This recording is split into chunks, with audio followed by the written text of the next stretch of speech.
Namaskar, welcome to Sunrise Presents Didi Number 1 Season 8. Co-powered by Dabur Red Paste, special partner Cucina Small Appliances, jewelry partner HK Dotto Jewelers. সারাদিন কত কাজ, ঘুমও হয় কম, শুধু জানি হবে না ব্যর্থ আমার পরিশ্রম। এই গল্প বাংলার ঘরে ঘরে, বাংলার সব দিদিদের। সারা দিন তারা অক্লান্ত পরিশ্রম করে যাচ্ছেন, হাসি মুখে সামলাচ্ছেন কত দায়িত্ব। সেই দিদিরাই আসলে চ্যাম্পিয়ন, তারাই দিদি নাম্বার 1। তাদের সবাইকে প্রণাম জানিয়ে শুরু করছি আমাদের আজকের পর্ব। ডেকে নেব সবাইকে।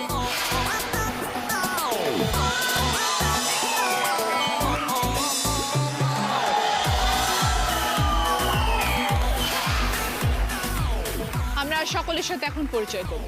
প্রথমে আছে ঈশিতা চ্যাটার্জি বন্দ্যোপাধ্যায়। নমস্কার দিদি। নমস্কার। আমি রিশরা থেকে আসছি।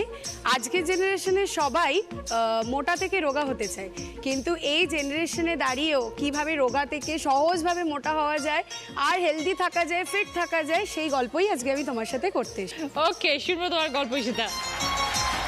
এরপরে আছেন রুবি বসু। নমস্কার দিদি। নমস্কার। আমি কাঁচরাপাড়া থেকে আসছি।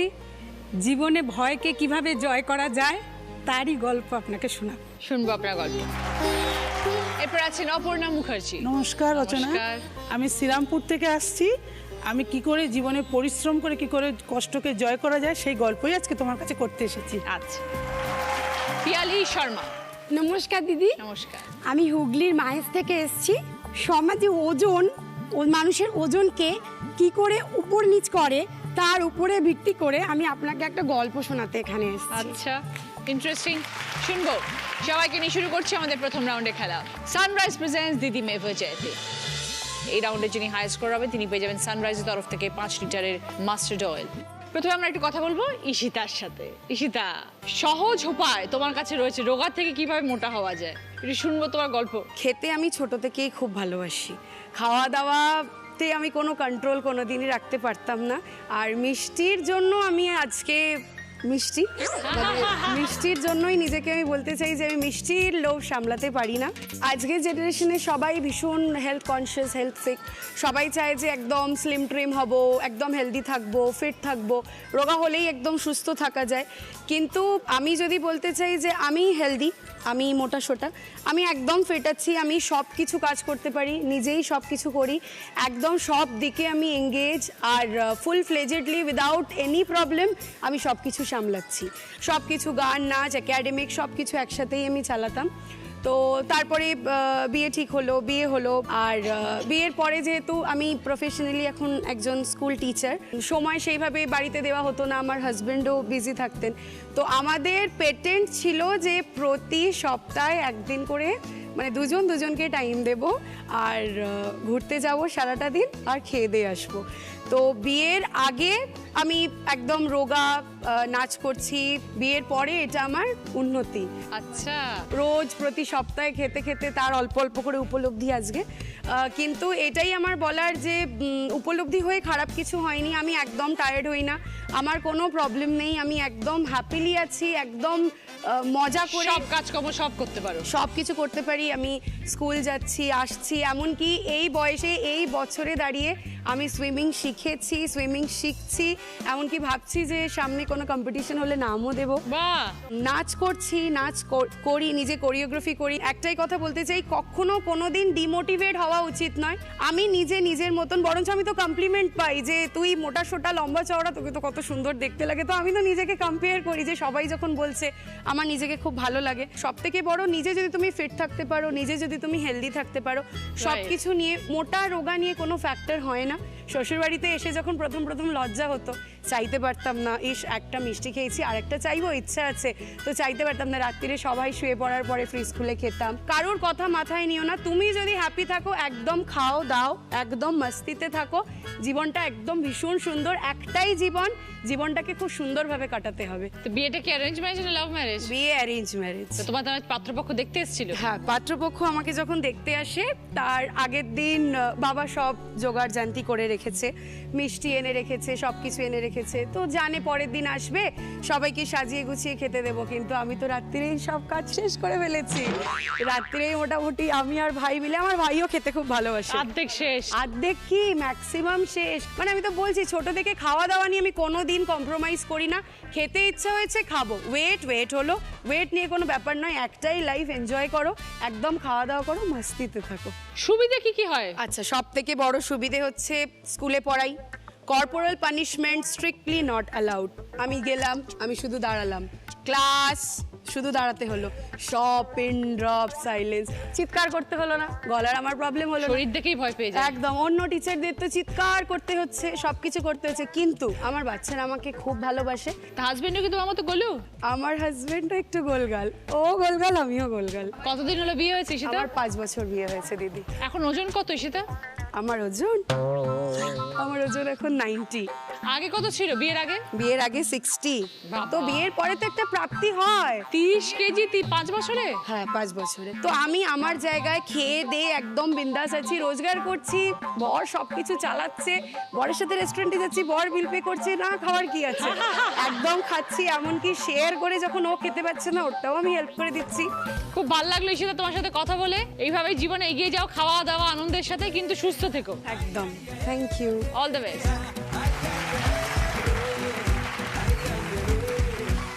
আমরা দেখবো সকলের জন্য এবার কি খেলা আসছে। খেলাটা হচ্ছে, দেখো একটা কুমড়ো রয়েছে আর এখানে 10খানা বেলুন লাগানো আছে। আগে তো কুমড়োটার মধ্যে ঢুকে যেতে হবে, বেলুনগুলোকে পা দিয়ে ফাটাতে হবে। যে সব থেকে আগে শেষ করবে সে 20 পয়েন্টস, আবার 15 পয়েন্টস, 10 পয়েন্টস, 5 পয়েন্টস। প্রথমে খেলতে আসছে ঈশিতা।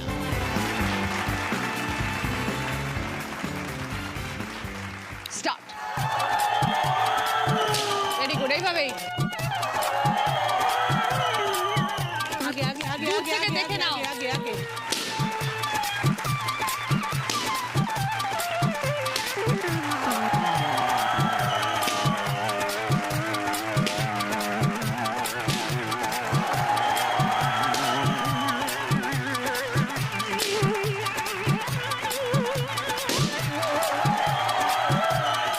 এতেই হাঁপিয়ে গেলে, বাবা করছে। Ishita, time 37 second.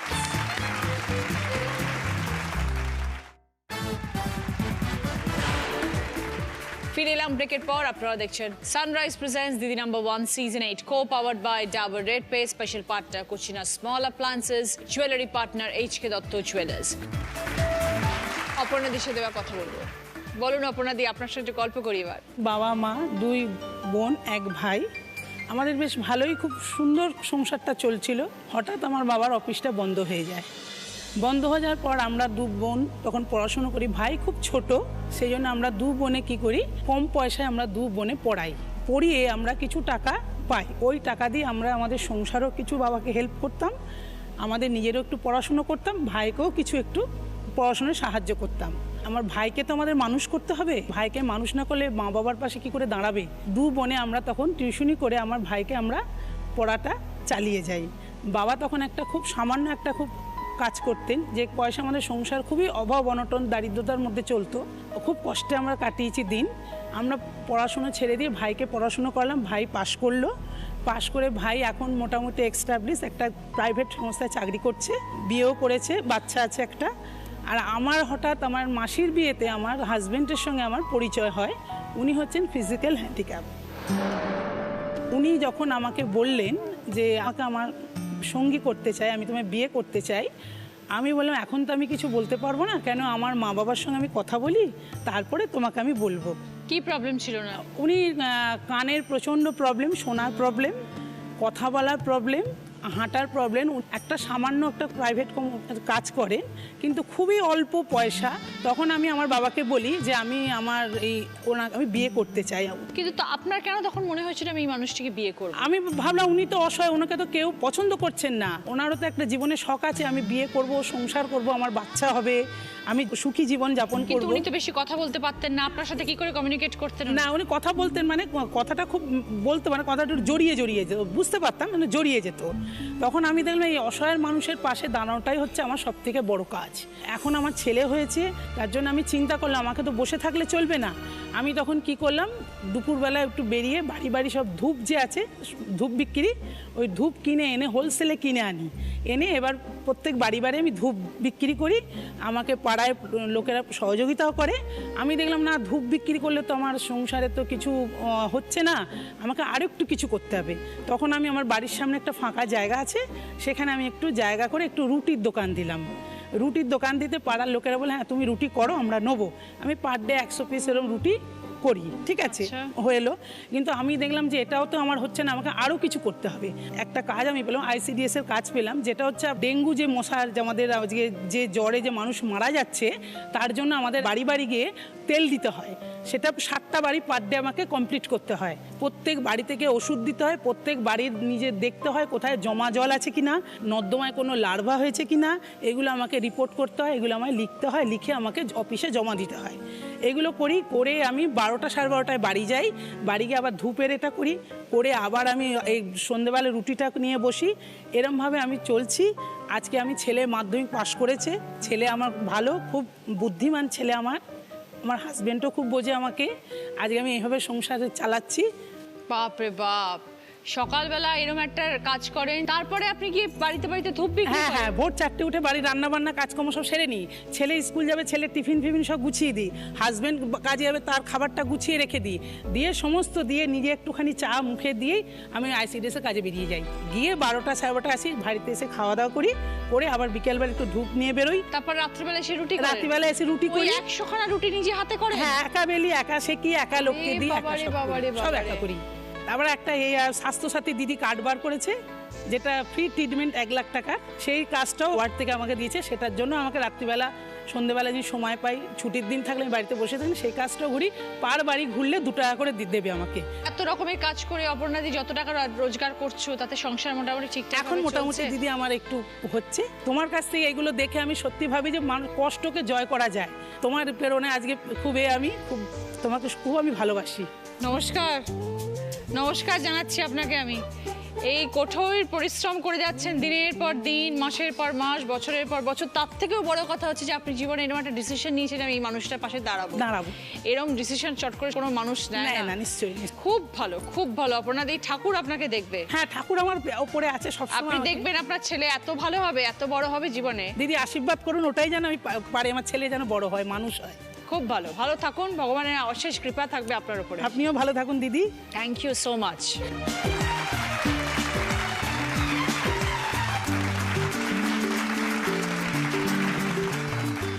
স্টার্ট।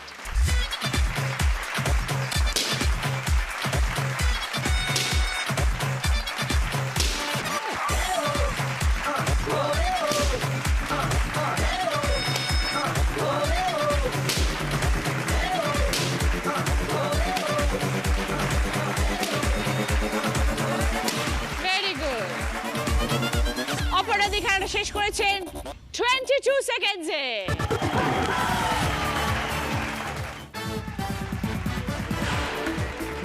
ফিরে এলাম ব্রেকের পর। আপনারা দেখছেন sunrise presents Didi number 1 season 8, co powered by Dabur red পে, special partner Kutchina small appliances, jewellery partner HK Dutta jewellers. এবার আমরা কথা বলবো রুবিদির সাথে। ভয়কে জয় করার ঘটনা আছে তোমার কাছে, হ্যাঁ তাই তো? দিদি, আমি খন্নান ইটাচুনা গ্রামের মেয়ে। তো মধ্যবিত্ত ফ্যামিলিতে যা হয়, বাবা মা একটা সম্বন্ধ চেষ্টা করতে থাকে। কাঁচরাপাড়ায় আমার সম্বন্ধ ঠিক হয়। হাজব্যান্ড রেলে চাকরি করে।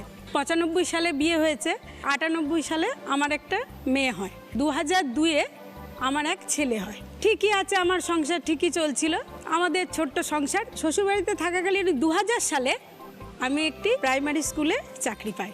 তো তখন একটা স্কুটি কিনলাম। স্কুটি কিনে যাতায়াত করব, সময়টা বাঁচবে। 2011 সালের 11ই জুলাই উল্টো রথ ছিল। তো স্কুলে গিয়ে হাফ ছুটি হয়ে গেছে, আমরা তখন ফিরছি। তো কাঁচরাপাড়াতে এসে আমার স্কুটির সঙ্গে এক মোটর ভ্যানের ধাক্কা লাগে। স্থানীয় লোকেরা আমাকে সঙ্গে সঙ্গে তুলে নিয়ে যায়।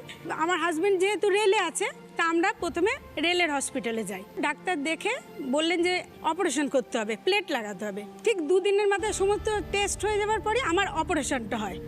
অপারেশন হওয়ার পরের দিন আমার বাড়ির লোককে বলে অপারেশন সাকসেসফুল। কিন্তু পরে ওনারা আবার খুলে দেখেছেন, বুঝতে পেরেছেন কোনোভাবে ইনফেকশন হয়েছে। আমার ফ্যামিলিকে জানানো হয় আর একটা ছোট্ট অপারেশন করব, বলছে একটু প্রবলেম আছে। সেই অপারেশনে আমার হাতের 80% মাংস বাদ চলে যায়। ইনফেকশন হওয়ার জন্য আমার দুই হাতের এই দিকে এবং এই দিকে যে প্লেট লাগানো ছিল, দুদিকে ইনফেকশন হওয়ার জন্য পুরো মাংস বাদ দিয়ে দেয়। তখন আমি তো খুব কান্নাকাটি করছি যে আমার হাতটা এটা কি হলো, এক জীবনের বোধহয় সব শেষ হয়ে গেল। তখন আমি প্লাস্টিক সার্জারির জন্য আনন্দলোকে ভর্তি হই। 28 দিন পুরো শয্যাশায়ী। এই হাতটা আমার পেটটা কেটে পুরো ঢুকিয়ে রাখা হয়েছিল। এইখান থেকে মাংস গ্রো করা হয়েছিল। তারপর থাই থেকে স্কিন নিয়ে স্কিন গ্রাফট হয়েছে। টোটাল আমি ওখানে 40 দিনের ওপর ছিলাম। তো যখন আমাকে ওখান থেকে ছেড়ে দেওয়া হলো, তখন বললো আপাতত 3 মাস আপনি কিন্তু কোনোভাবেই এখানে অস্ত্রোপচার করতে পারবেন না। তখন কিন্তু হাড় আমার পুরো ভাঙা। তখন আমরা সিদ্ধান্ত নিলাম, ঠিক আছে, এখানে যখন এত হসপিটাল না গিয়ে আমরা বরং ভেলোর চলে যাই।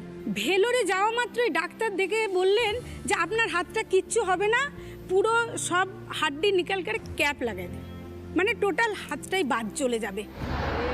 তাহলে এবার সেই পরিস্থিতিতে আমার কি মানসিকতা হয় বলুন। আর আমার সঙ্গে আমার বাবা এবং আমার হাজব্যান্ড গিয়েছিল। আমি তো ছেলে মেয়েকে সব এখানে তারা ছোট ছোট 8-এ পড়ে রেখে গেছি। তো তখন বললাম যদি বাদই দিতে হয়, এবার অ্যাপেলের খোঁজ নেই, চেন্নাইয়ের অ্যাপেলো। ওনারাও যদি ডিসিশন ওইটা দেয় যে সত্যি এটার কোনো উপায় নেই, হাত বাদ যাবে, তাহলে ঠিক আছে চলে আসিস। আমরা যাওয়া মাত্রই ডাক্তার আমাকে ইন্ধন দিলেন যে আপনার হাতটা ঠিক হবে, কিন্তু 2টো অপারেশন করতে হবে এবং প্রচুর টাকা। ওখানে 45 দিন আমরা কন্টিনিউয়াস ছিলাম এবং আমার ওখানে একটা অপারেশন হলো। সেই ড্রেসিং করে করে আমরা 45 দিন বাদে টিকিট কেটে এলাম। দিদি আমি আসার 15 দিন বাদে আমার হাতে আরেকটু ব্যথা এবং একটু পুজ রক্ত বেরোতে শুরু করলো। আমরা আবার এখান থেকে সেই টিকিট করে চলে গেলাম চেন্নাই। সেখানে গিয়ে আমি আর একটা অপারেশন করে এলাম। আসার পর দেখছি তখনও আমার হাতে টাইটেনিয়াম নেল লাগানো ছিল। তারপর ওনারা বললেন যে আপনার কিন্তু এই 2টো অপারেশন হয়নি, আবার একটা অপারেশন করতে হবে। আমাদের দুজনারই ছুটে যাচ্ছে, ছেলে মেয়ের পড়াশোনার হ্যাম্পার হচ্ছে। আমরা তখন হাওড়া অর্থোপেডিকে গেলাম। ডাক্তার বাসু বললেন আপনার হাতটা ঠিক হবে, মেটেরিয়ালস লাগাতে হবে, যে মেটেরিয়ালসটা আমাদের রেল 2টো দিয়েছে। তা আমি ওয়েট করলাম। সেইখানে আমি টানা 8 মাস ছিলাম। 8 মাস কি আবার কি করলেন? আবার ওখানে ওনারা যে হাড়গুলো ভেতরের হাড় ইনফেকশন হয়েছিল, ক্রমশই একটু একটু করে হাড় বেরোতো। তো ডাক্তার একটার পর একটা, আমার টোটাল এখানে 11 বার অপারেশন হয়েছে। আমি ওইখান থেকে 8 মাস বাদে ফিরে এসেছি স্বাভাবিক জীবনে এবং এখানে এসে তারপর আমার তো স্কুল জয়েন করেছি। এই করে করে আমি আমার স্কুলটাকেও বজায় রেখেছি।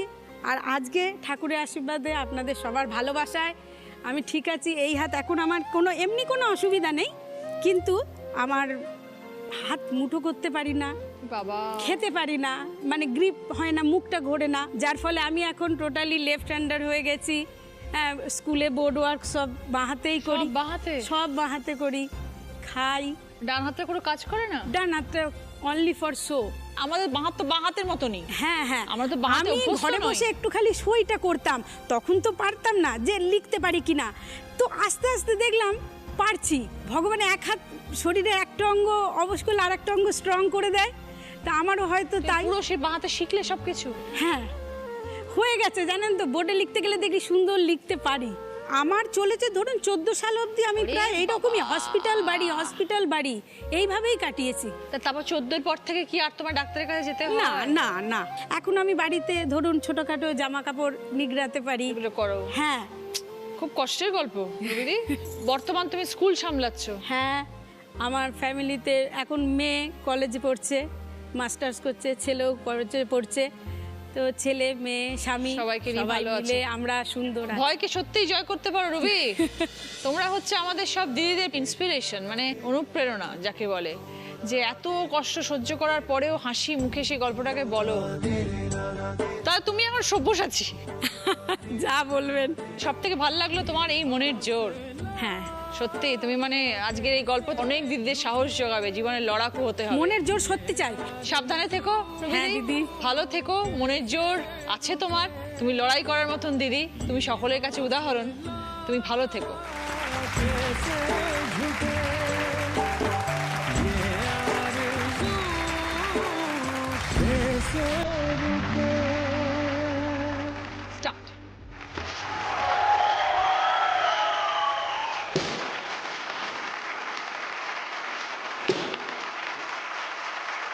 রুবিদি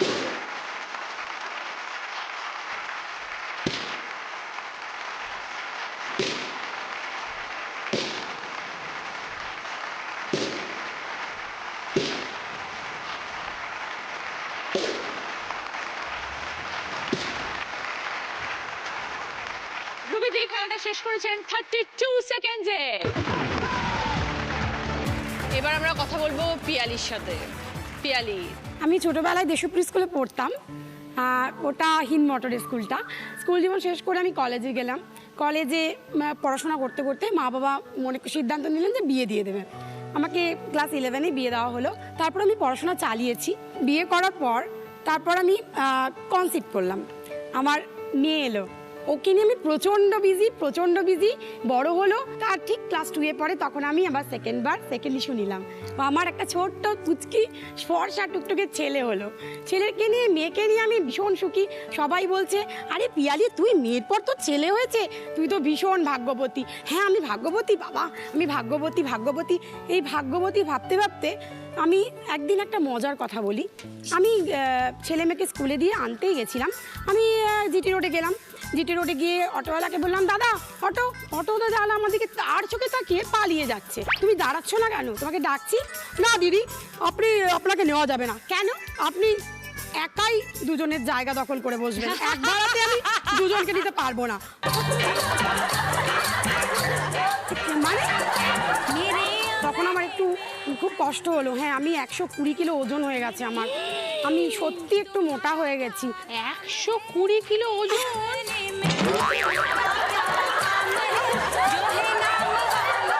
খুব রাগ হলো নিজের ওপর। শুধু বাচ্চা, ছেলে মেয়ে আর ভাগ্যবতী।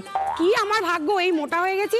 না, এবার আমাকে কমতে হবে। গেলাম বরের কাছে। বর বললো, কি তোমাকে এত বড় কথা বলেছে? আমি তোমাকে কালকে স্কুটি কিনে দেবো। আমি বললাম, তো স্কুটি কেনাটাই কি প্রবলেম সলভ? এটা সলভ নয়। ঠিক আছে, আমি কাল থেকে মাঠে যাব। তোমাদের দেখে দেখে না আমার জীবনটা পুরো শেষ হয়ে গেছে। এবার নিজেরটা নিজে করো তো। 24 ঘন্টার মধ্যে 2 ঘন্টা এবার আমার।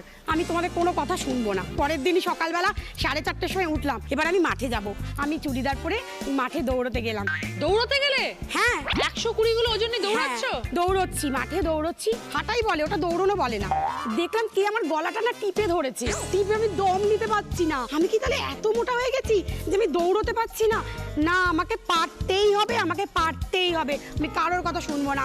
খুব কষ্ট করে আমি একটা পাক দিয়েছিলাম ওই মাঠে। পরের দিন গেলাম, তারপরের দিন যখন মাঠে ঢুকলাম, দেখলাম পেছন থেকে ফিস করে ওখানে যারা প্র্যাকটিসে আসতো ছেলেগুলো আমাকে বলছে, এই মাঠে কিন্তু একটা সাদা হাতি ঢুকেছে, ঘাসগুলো সব মারা যাবে, একটু জল দিস মাঝে মাঝে।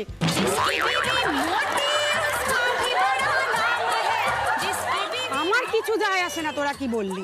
আমি মাঠে দৌড়বই। মাঠ করতাম, করে আমি 15 কিলো ওয়েট মাঠে আমি একলা নিজে বিনা ট্রেনারে আমি কমিয়েছি। তাই? হ্যাঁ, আমি মাঠে যখন শুধু দৌড়ে বলে কি করে 120 কিলো ওজন? আমি ওই যে মানে খুব বাচ্চা হলে কি এটা মোটা হয় আমি নাকি? খেতে খুব ভালোবাসতাম, প্রচন্ড খেতাম আমি, সাংঘাতিক। তারপর প্রথম ঝটকায় 15 কিলো কমালে? কমানোর পর এবার আমাকে জিমে যেতে হবে। আমি জিম করলাম কিছুদিন, 2 দিন 4 দিন 5 দিন প্র্যাকটিস করার পর দেখলাম ট্রেনার আর যে ওখানকার যে হর্তাকর্তা যিনি, উনি এসে আমাকে বললেন, পিয়ালিদি একটা কথা আছে, আপনি আমার যে ম্যানুয়াল ওয়াকার আছে ওটা আপনার এত ওয়েট নিয়ে আপনি উঠছেন যে আমার ওয়াকারটা ভেঙে যাবে। আমি প্র্যাকটিস করবো। বলো না, আপনি দেখুন এরকম করে হবে না, আপনি এত জোরে দৌড়বেন আর এত ওয়েট শরীর নিয়ে আমাদের জিনিসপত্র সব ভেঙে যেতে পারে। আমার না এত খারাপ লাগলো, উনি আমাকে তাড়িয়ে দিলেন। জিম থেকে দিদি আমাকে তাড়িয়ে দেওয়া হয়েছে। আমি মানে এত হার্ট হয়েছি, আমাকে তাড়িয়ে দিয়ে মানে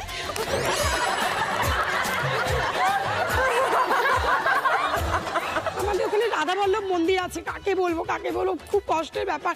দৌড়ে মন্দিরে গেলাম, গিয়ে খুব কাঁদলাম, কিন্তু মনটা হালকা হলো না। গেলাম বোনের কাছে ছুটে গেলাম, বনু জানিস তো এরকম আমাকে ওখান থেকে বলো তুমি এখানে প্র্যাকটিস করতে পারবে না, এখানে অবজেকশন আছে।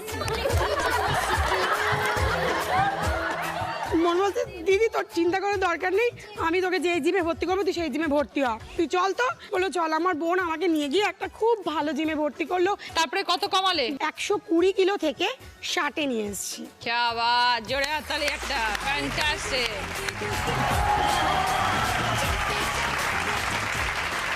নিয়ে আসার পর আমি এক জায়গায় বললাম, সেখানে 11টা থেকে শুধু মেয়েদের প্র্যাকটিস করাতে হবে, সেখানে আমি আজকে ট্রেনার। তুমি ট্রেনার? হ্যাঁ, আমি ওখানে ট্রেনার। আমি 90টা মেয়েকে প্র্যাকটিস করাই। বাহ, সংসার সামলে, বাচ্চাকে সামলে আমি ওই 11টা থেকে 2টো অবধি আমি জিমে থাকো? জিমে থাকি, জিম করাই। আচ্ছা, ঈশিতাকে তাহলে কি বলবে? 90? ঈশিতাকে বলবো, ঈশিতা যে বলেছে ঠিক আছে, কিন্তু ও যদি মোটা অবস্থায় সুস্থ থাকে তাহলে ঠিক তাহলে আমরা দুজনই ঠিক। চলো ঈশিতা, হয়ে যাক। আমরা দুজনেই ঠিক তাহলে। একদম। দারুণ পিয়ালি, খুব ভালো থেকো।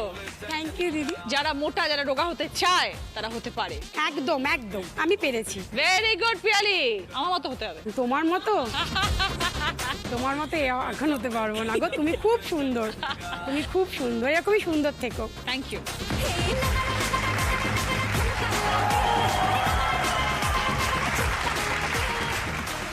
যাও Piyali, start.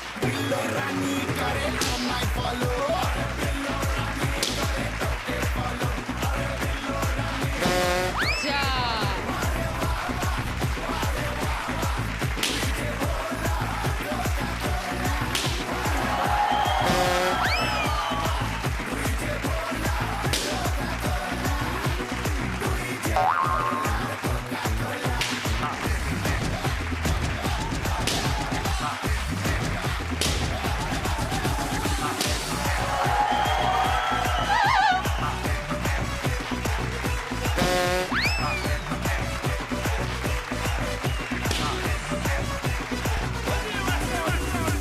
Piyali time 1 minute 5 second.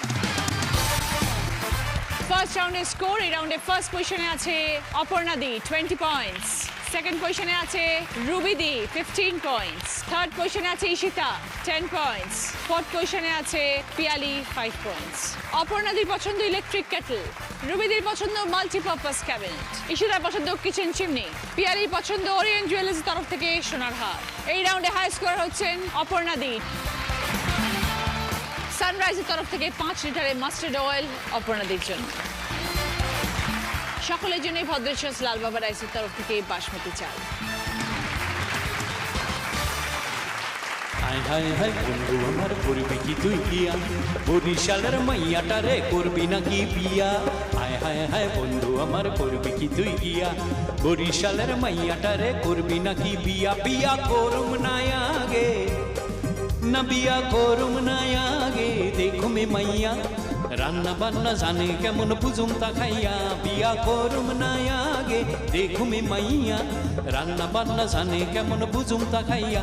লালে লালে সরি, চোখে চশমা পরি, হাতে লেডিস ঘড়ি, যাবে শ্বশুর বাড়ি। আজকের আমাদের স্পেশাল গেস্ট সৌমিত্র দা। শুরু করছি আমাদের second round. Cucina small appliances presents হয় তুমি নয়া। এই রাউন্ডে যিনি হাই স্কোর হবেন তিনি পেয়ে যাবেন কুচিনা স্মল অ্যাপ্লায়েন্সের তরফ থেকে একটি সুন্দর গিফট। প্রথম গানের প্রশ্ন সঠিক উত্তর দিলে গিফট পাবে হচ্ছে সানকুইকের তরফ থেকে প্রেসার কুকার। অনেকগুলো অক্ষর ঘোরাফেরা করছে, একটা অক্ষরে গিয়ে আটকে যাবে, সেই অক্ষরটা দিয়ে গান শোনাতে হবে। অপর্ণা দি। নয়ন সরসী জলে ভরেছে জলে, সঙ্গে সানকুইকের তরফ থেকে প্রেসার কুকার। একটা গান হয়ে যাক ন দিয়ে। না ধরা যমুনায় আমি মাছ না ধইরা, নাজম নাজম নাজম নাজম নাজম নাজম নাজম নাজম। না ধরা যমুনায় আমি মাছ না ধইরা, তোরা যে যা কইবি কইয়া হাজা কইয়া হাজা কইয়া হাজা কইয়া হাজা কইয়া হাজা, তোরা যে যা কইবি কইয়া হাজা কইয়া হাজা কইয়া হাজা। না ঘর যমুনায় আমি মাছ না ধইরা, নাজম নাজম নাজম নাজম নাজম নাজম নাজম নাজম। দ্বিতীয় প্রশ্ন রাইট আনসার দিলে গিফট পাবে টেবিল ফ্যান।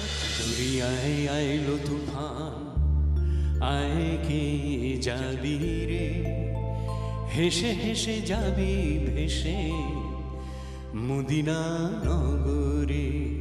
দুরিয়ায় আইলো তুফান, আয় কে যাবি রে, হেসে হেসে যাবি ভেসে মদিনা নগরে। দুরিয়ায় আইলো তুফান। গানের কথায় ঝড়কে কোন শব্দ দিয়ে বোঝানো হয়েছে? বলো অপর্ণা দি। তুফান। একদম 5 পয়েন্টস। সঙ্গে টেবিল ফ্যান। 3 নম্বর গানের প্রশ্ন, রাইট আনসার দিলে গিফট পাবে ইন্ডাকশন ওভেন। একটা ছবি এসছে, এই ছবি সম্পর্কিত এমন একটা গান যেখানে বউ শব্দটা আছে। বলো রুবিদি। লাজে রাঙা হলো কোনে বউ, মালা বদল হবে এই রাতে, আজ মালা বদল হবে এই রাতে। 5 পয়েন্টস। সঙ্গে ইন্ডাকশন ওভেন।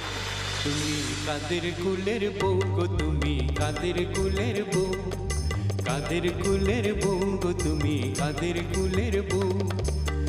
যমুনা জল আনতে যাচ্ছ, যমুনা জল আনতে যাচ্ছ, সঙ্গে নেই তো কেউ, তুমি কাদের কুলের বউ গো, তুমি কাদের কুলের বউ, কাদের কুলের বউ গো, তুমি কাদের কুলের বউ। 4 নম্বর গানের প্রশ্ন, রাইট আনসার দিলে গিফট পাবে স্টিম কুকার। ফটিক নামে পোলাই এখন বাঁশি সে বাজায়, বাপের আদেশ পালন কইরা বাজারে সে যায়।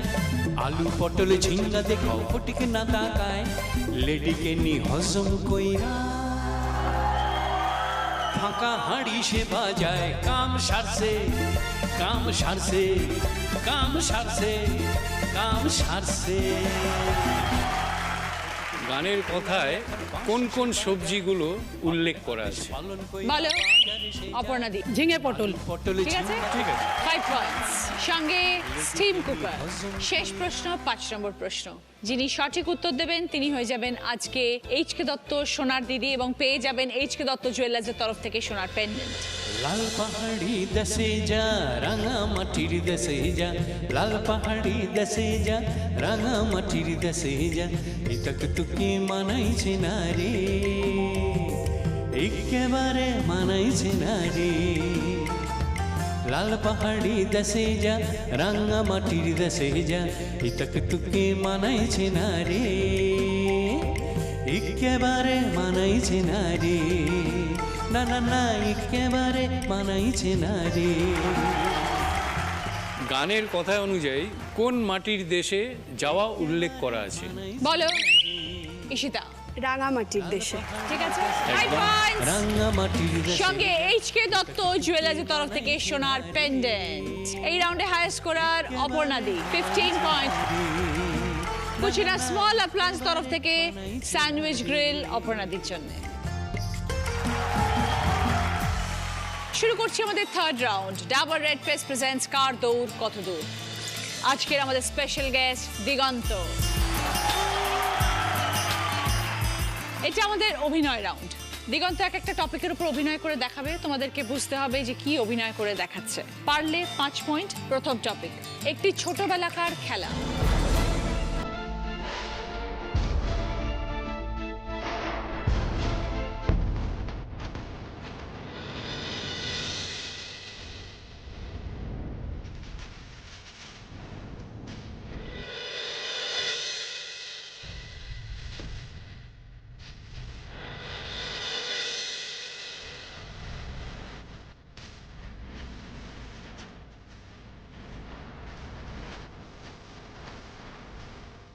বলো Ishita. Tug of war. Yes, Bangla কি বলে? দড়ি টানাটানি। Right, 5 points. দ্বিতীয় টপিক, একটি খাবারের নাম।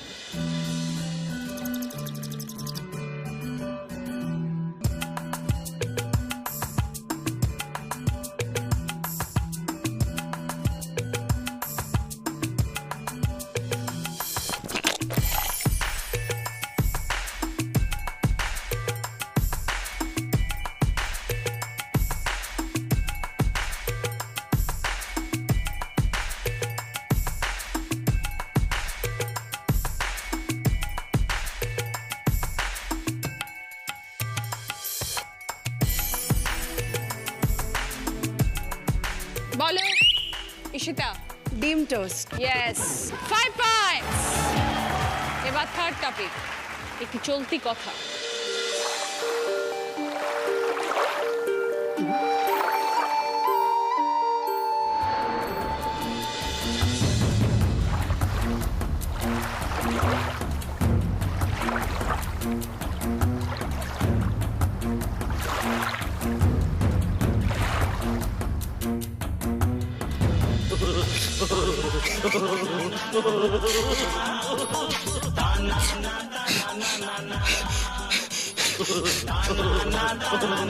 বলো ঈশিতা। কুমিরের কান্না। क्या बात, क्या बात। 5 points. Good one, good one. 4 নম্বর টপিক কি দেখাচ্ছে দেখো।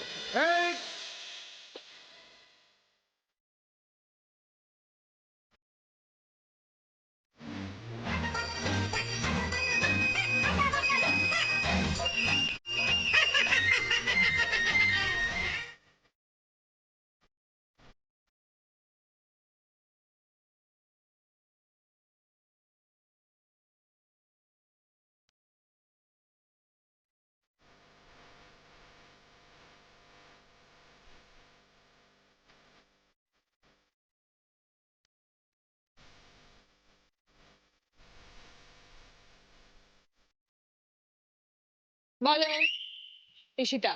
ঠাকুমার ঝুলি। 5 পয়েন্টস। Ready, steady, go. শেষ টপিক 5 নম্বর টপিক কি দেখাচ্ছে দেখো।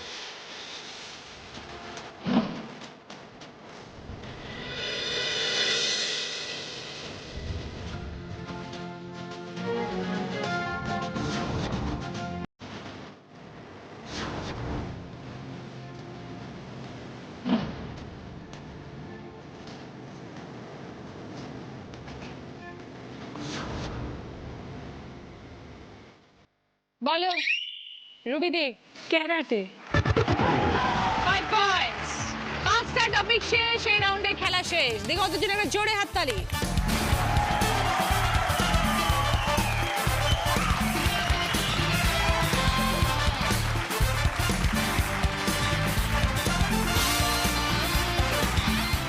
এই রাউন্ডে ফার্স্ট পজিশনে আছে Ishita 20 points.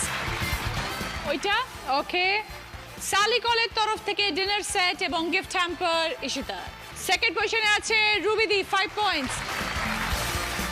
Grocery item. Okay রুবিদি পছন্দ ভদ্রেশ্বর লাল বাবা রাইসের তরফ থেকে গ্রসারি আইটেম।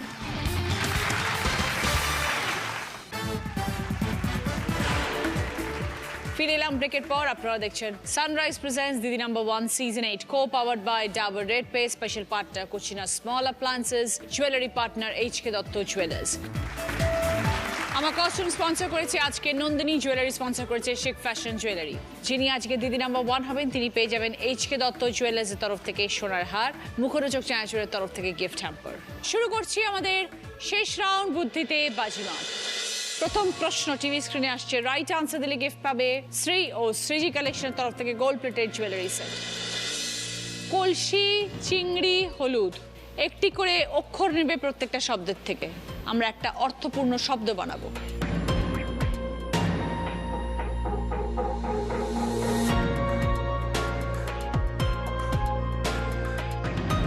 এবার বলো রুবিদি। সিংহ। বোঝাও। কলসির সি, চিংড়ির 19 আর হলুদের হ। 20 পয়েন্টস। সঙ্গে শ্রী ও শ্রীজি কালেকশনের তরফ থেকে গোল্ড প্লেটেড জুয়েলারি সেট। দ্বিতীয় প্রশ্ন সঠিক উত্তর দিলে গিফট পাবে সিধু চাক্কি ফ্রেশ আটার তরফ থেকে 4.1 অডিও স্পিকার এবং গিফট হ্যাম্পার। প্রথম একটি অক্ষর, তারপরে একটা ক্লু। ক্লুটা হচ্ছে কত ধানে কত হয়, কুড়ে ঘরেও অচেনা নয়। ক্লু থেকে একটা শব্দ, তারপরে আছে আরেকটি অক্ষর, তিনটে মিলিয়ে একটা অর্থপূর্ণ শব্দ।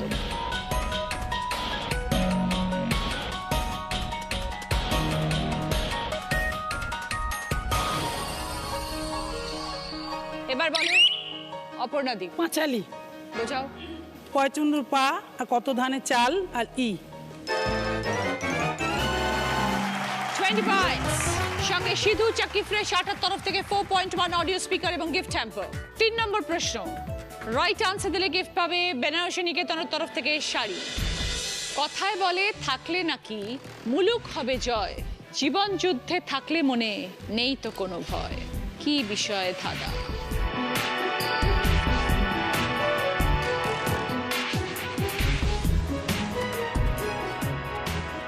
এবার বলো পিয়ালি। জোর। বোঝাও। জোর থাকলে মুলুক হবে জয়, জীবন যুদ্ধে জোর থাকলে নেই কো কোনো ভয়।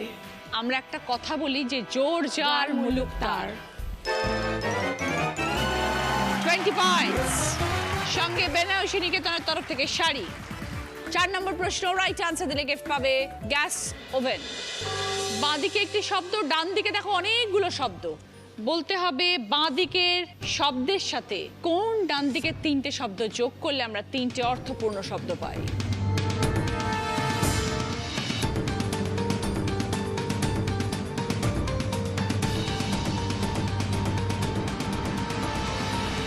এবার বলো ঈশিতা। প্রতিশ্রুতি, প্রতিশব্দ, প্রতিপক্ষ। 20 পয়েন্টস। সঙ্গে গ্যাস ওভেন। 5 নম্বর প্রশ্ন শেষ প্রশ্ন রাইট আনসার দিলে গিফট পাবে 185 লিটারের ফ্রিজ। শেষ প্রশ্ন 30 পয়েন্টসের আনসার, ভুল করলে -20। স্কোর দেখবো। ঈশিতা স্কোর 55, রুবিদি স্কোর 45, অপর্ণাদি স্কোর 55, পিয়ালি স্কোর 25। সবার সামনে সুযোগ আছে উইনার হওয়ার। 30 পয়েন্টের আনসার যে উত্তর দেবে সে আজকের উইনার। ছবিটা ক্লু, শূন্য স্থান পূরণ করো। ভয়কার দেওয়া, দন্তেশ্বয় আকার দেওয়া।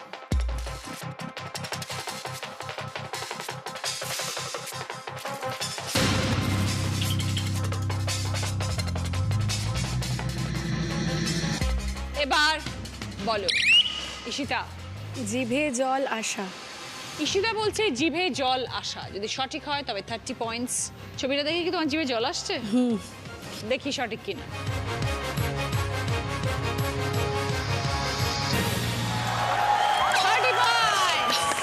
সঙ্গে 185 লিটারের ফ্রিজ। শেষ প্রশ্নের উত্তর দিয়ে আজকে দিদি নম্বর 1 ঈশিতা চ্যাটার্জি বন্দ্যোপাধ্যায় with 85 পয়েন্টস। তোমার এটা পিয়ালি, এটা অপর্ণাদির, এটা রুবিদির। উইনারের ট্রফি ঈশিতা, দিদি নাম্বার 1-এর ব্যাচ। তোমার দিদি নাম্বার 1-এর স্যাশ। এইচকে দত্ত জুয়েলার্সের তরফ থেকে সোনার হার। মুখরোচক চায়াচুরের তরফ থেকে গিফট হ্যাম্পার। মি আমরের তরফ থেকে দিদি নাম্বার 1 কেক। সকলের জন্য মি আমরের তরফ থেকে গিফট হ্যাম্পার।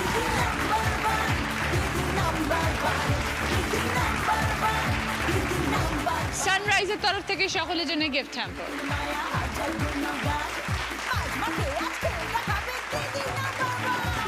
বাঞ্ছারামের তরফ থেকে মিষ্টির গিফট হ্যাম্পার। মিষ্টি মানেই বাঞ্ছারাম।